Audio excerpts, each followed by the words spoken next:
Hindi nakaligtas sa kamay ng batas ang isang lalaki matapos itong maaresto ng mga otoridad sa San Fernando City, La Union, kaugnay ng kasong frustrated homicide. Magbabalita dyan si Patrolman Dennis Carinal. Estado ng mga operatiba ng City of San Fernando PNP ang isang most wanted person sa barangay San Agustin, San Fernando, La Union. Kinilala ni Police Lieutenant Colonel Rogelio B. Miedes, hepe ng City of San Fernando Police Station. Ang akusado ni Alias Nardo, 49 years old, residente ng barangay Upper Banks, Barangay Puro, San Fernando, La Union.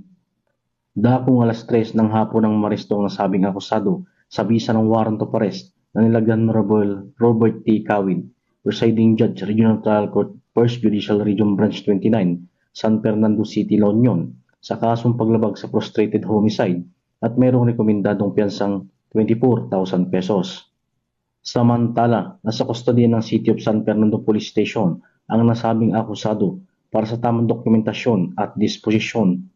Ang tagumpay ng operasyon ay bunga ng magandang pagtutulungan ng mamamayan at ng pambansang pulisya para mas lalong mapalakas ang laban sa krimen tungo sa isang mapayapa at ligtas na bagong Pilipinas.